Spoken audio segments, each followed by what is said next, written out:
bem-vindo a mais um programa Entre Nós. O programa hoje que vai ser um pouco diferente. A gente vai gravar o programa em inglês porque a gente tem uma super visita aqui e merecia ser o nosso primeiro programa gravado aí numa língua estrangeira. We have here Philip Chiang, the founder of P.F. Chang's. He's visiting Brazil for the second time, and it's a pleasure to have you here in our show here. Thank you, Philip. Thank you. It's great to be here. Very nice to be here. Born in Shanghai, yes. Raised in Tokyo, yes. And then moved to San Francisco. Do you think that's the secret of the spicy of your corporate success and also of the dishes that you make at P.F. Chang's? Well, certainly, you know, I didn't spend very much time in Shanghai because we left when I was very, very young. But my upbringing in Tokyo, my life in Tokyo influenced me a lot. You know, even though I was there until I was 14, so then California, but certainly living in Japan, you know, in a very unique and distinct culture like that, influence everything I do. Yeah, to this day. You studied arts yes. in the U.S., right?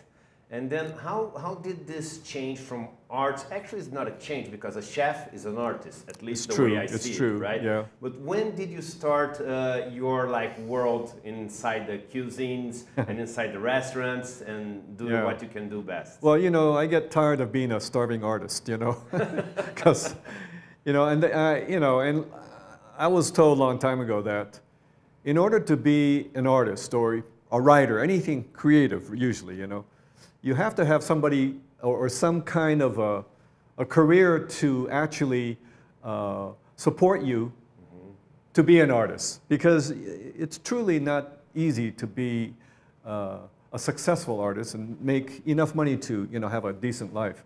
So I just happened to have the opportunity to get into the restaurant business with my mother and make a little more money, have a steady paycheck, and that's how I got into the food business. Nice. It's funny that you say that because I'm married with an actress, right. And usually when she has to fill the register forms or things like that, and then people say, what's your job? And then she said, I'm an actress. And then they say, oh, that's so cool, but what's your real job? Yes. You know? So that's how you feel sometimes, that people don't recognize the importance of being an artist, right? And as a matter of fact, to this day, you know, you have to fill out legal papers, and they asked you, you know, so what is your, you know, what do you do? You know, what's your work? And it's very hard. I mean, I can say I'm a chef or, you know, consultant in the restaurant business, but truly I'm an artist, you know, so I just write artists, you know, so it gets confusing sometimes. People don't quite understand. It's like, oh, but you're in the restaurant business. Yeah, I do that to support my art, you know, in a way, you know, so I'm really, my first love is in the arts. But do you think that being an artist, that has a big influence in your work as a chef? Because when I see your dishes on the menu, you can see not only the mix of different cultures and tastes, but also the mix of colors and different shapes and things like that. That's true. Is it like just a coincidence, or it has an impact of your artist life? Well, you know, you don't think about it. In the beginning, I don't think about it. I don't think that way about, well, you know, these ingredients are the right colors, or, you know, obviously the flavors and things are important, but I never thought of the connection between my personal art, which is basically painting and drawing and photography, and food. You know, to me, more it was of a business to me, you know, a restaurant business. And the creativity came in the form of designing the restaurant, you know, selecting the music, selecting the style. But I never really connected the food to my personal taste for art until really recently, when journalists like yourself started asking me about it. And then I had to, you know, and then I realized, yeah, it is very much. There's a lot of overlap. So, and because I'm a visual person, I'm very visual. So, yes, my food has to be visual, but at the same time, it's not. I don't use ingredients in the food that don't belong there.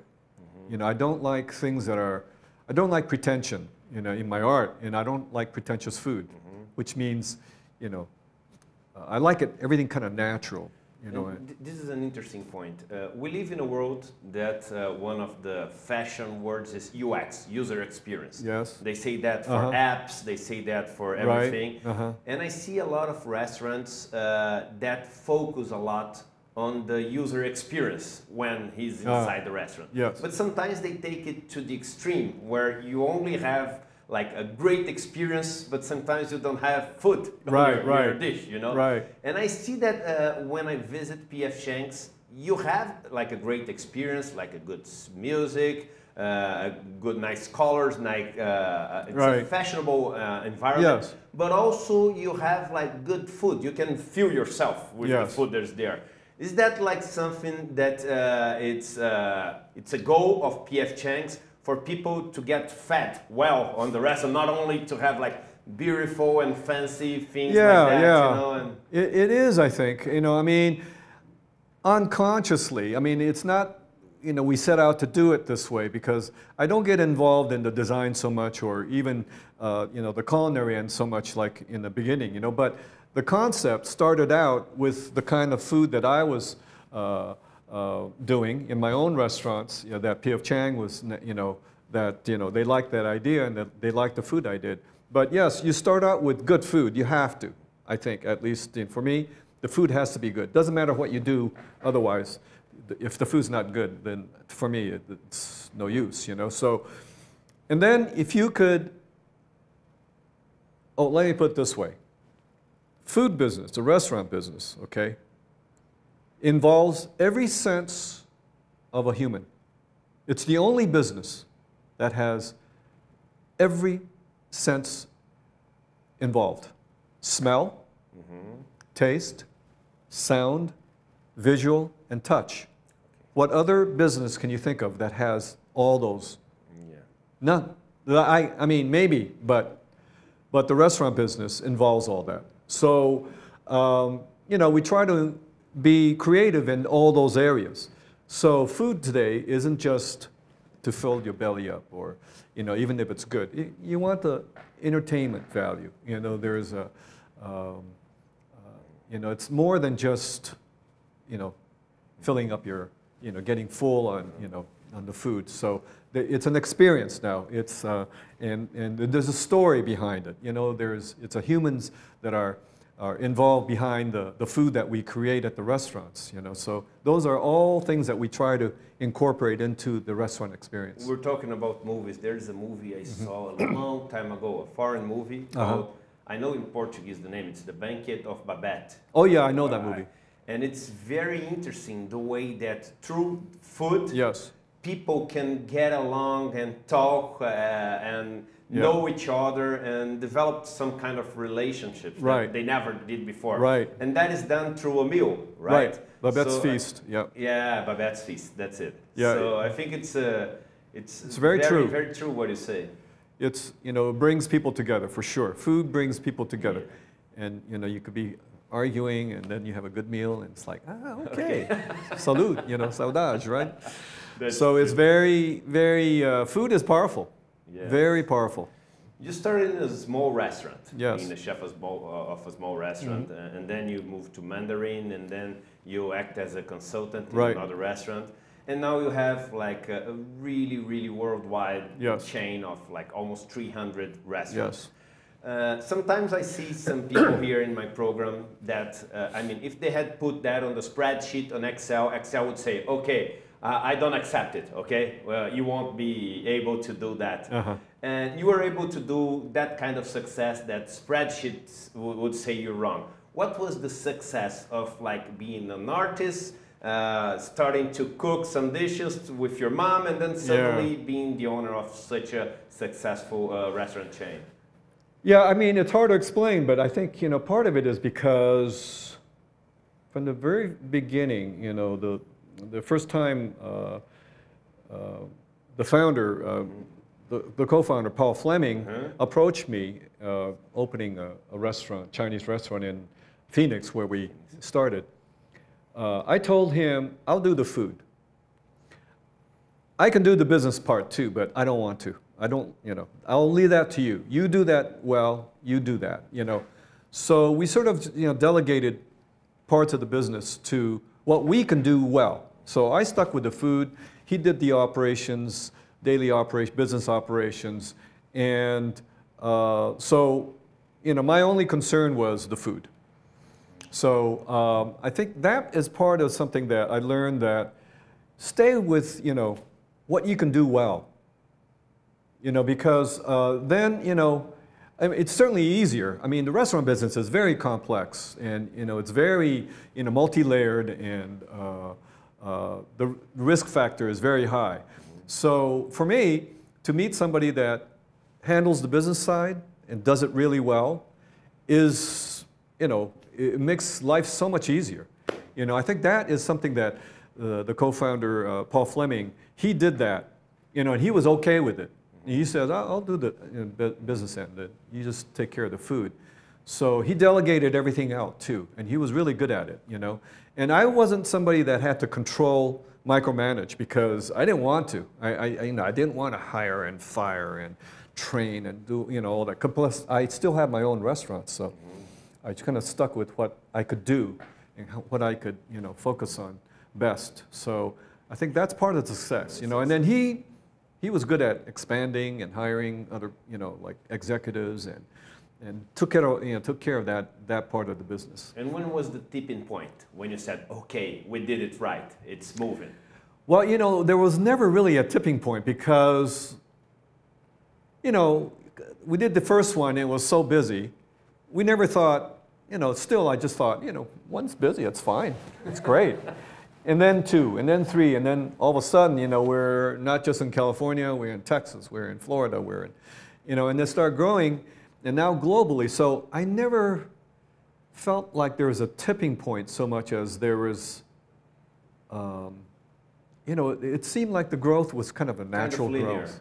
Yeah, it was a kind of a natural growth. You know, just keep growing, you know, and there was never really a tipping point. Well, maybe because we went from a private company to a public company. You know, we went to the NASDAQ stock exchange, you know, so maybe that was a little bit of a tipping point, but, you know, I wasn't concerned with that at all. Did that make your life easier or harder when you have shareholders and like requesting a lot of information and asking if you're doing the right thing or the wrong? Well, first you had Flemings, right? Yeah, so he handled it again, and he hired the right people to handle all that.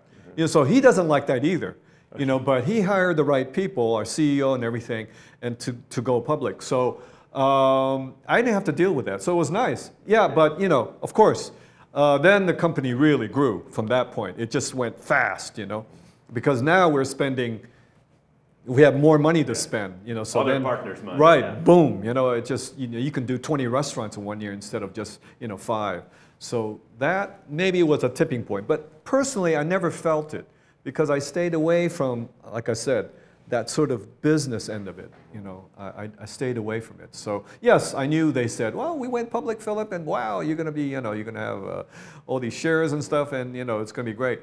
Yes, it was. But, you know, I've never been a person that, you know, that was important to. So.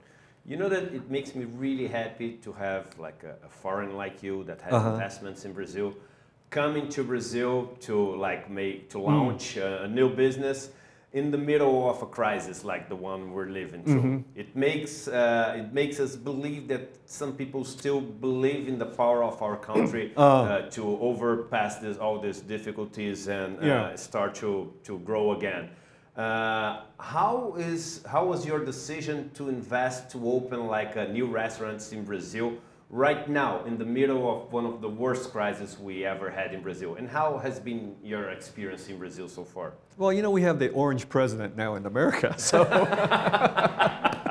no, I'm, you know, all joking aside, but yeah, I mean, Brazil was a natural growth. So, you know, we've expanded since 8 years ago. We went international, starting with Kuwait and Mexico almost at the same time.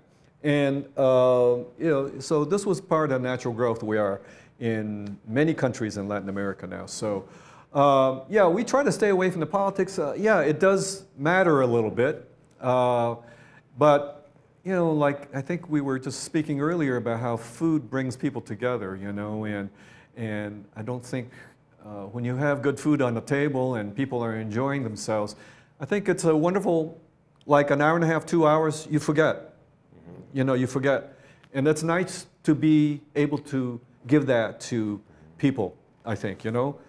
You know, I think we all go to restaurants that to enjoy the food and company and forget about, you know, what's going on outside, you know. And I think it's a good, you know, it's sort of an honor almost, you know, to be able to give that to people. And the restaurants you have in Brazil, they're franchise or they're owned by the P.F. Chang's? Well, we have a partner, Latin America. We have different partners in different areas, but yeah, Latin America. In Brazil, it is a company out of Mexico, Alsea. They run the restaurants for us. We have to have partnerships in the global expansion because we don't know the way of doing business in those areas, you know. So it's nice to have people that know.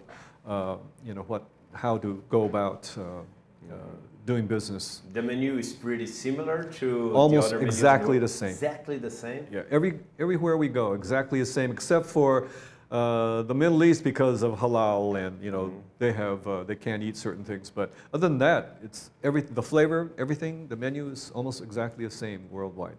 You sell the kind of food you like to eat or no? You have to. You really have to. You cannot sell something you don't like, at least for me, food-wise. It's your taste. This menu is... Yeah, it's my taste. Yeah, you know, it's my style. You know, it's simple, clean, healthy. Yeah, if it was something there that I really didn't like, I couldn't, I'd be, you know, it doesn't feel right, you know? Mm-hmm. Yeah, you have to, I've always said that, you have to really sell what you understand, what you like. Okay, and this new restaurant you're opening here, I think this week, or you just opened? We opened Higienópolis is a few weeks. A few months ago, yeah. A few months ago, yeah. Very recent. It's in shopping Higienópolis, right? Yes. And it's how big? Tell us a little bit about this new restaurant. So this restaurant is the newest one. Is a little different, you know, domestically in the U.S. and also, you know, our global expansion. A lot of our restaurants involve more suburban mall type places, like in the States and even, you know, other areas of the world. And this one, we're doing a little more urban style, which means it's a smaller restaurant than our typical restaurants. It's smaller.